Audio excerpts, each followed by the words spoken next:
If you wanted a front row seat to the biggest drama in town, then today these slightly bemused tourists outside Parliament had bagged prime position. They watched on as Westminster whipped itself into a frenzy, struggling to keep up with every twist and turn as Conservative MPs held the Prime Minister's fate in their hands. Do you think it's all over now for the Prime Minister? This was a really tragic moment. I supported Boris Johnson. I worked to help him get an 80-seat majority. This is a really tragic moment. I'm very sorry it's come to this. What do you think should happen? Let's see what happens. There's a meeting of the 1922 committee at 5 p.m. that I think is going to be addressed by Dominic Raab. Let's see what the mood is at the 22 at 5 o'clock. What's the mood in the party right now, do you think? As I say, let's see what the mood is at 5 o'clock. Thanks, Mark. Maria Miller.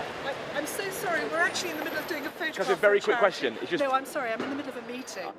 Inside Parliament, others were less reluctant to speak their minds, as MPs who backed Boris Johnson just 4 weeks ago now called for him to go. So I've never done this before. I've never ever voted against a sitting Prime Minister. I think he needs to listen to the MPs. I regard myself as a loyal Conservative, and I found this very, very difficult to do. But I've had enough. The public have had enough. Given how loyal you've been to Boris Johnson, given he has relied on your loyalty, it could be MPs like yourself that tip him over the edge here. How do you feel about that? I feel awful. I gutted. I feel like I'm letting a friend down. That's what I feel like. It's not a nice thing to do. This is supposed to be like a family. I brought my children up to tell the truth. Even if they did something wrong, the worst thing they could do was to lie about it. Lying was worse than the original offence, and therefore I can't countenance somebody that looks as if they've been lying. And the dozens and dozens of government resignation letters that have rolled in relentlessly since last night show the strength of feeling. MP Andrew Morrison said Mr Johnson's position is unrecoverable. Virginia Crosby said he cannot be trusted to tell the truth. John Glenn, one of several who said the country deserves better, while Joe Churchill labelled the Prime Minister self-serving.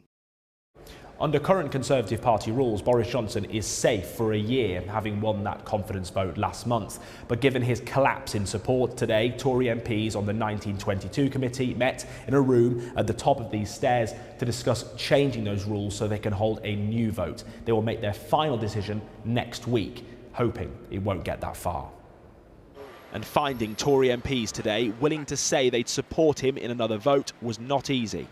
Are you still supporting the Prime Minister? Oh, absolutely. I think he's doing a great job, and I think he'll lead us into the next general election.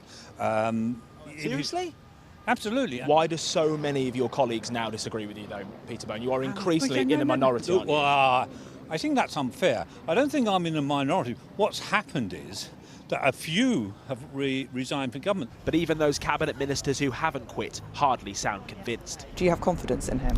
The Prime Minister is absolutely still in place. He's still kept me in my role, and I will continue to serve that. But tonight the odds don't look good for Boris Johnson. Any takers on that? 80% of bets have gone on him to leave in 2022 in the last 24 hours. The punters have made up their minds, whatever the Prime Minister now tells his party.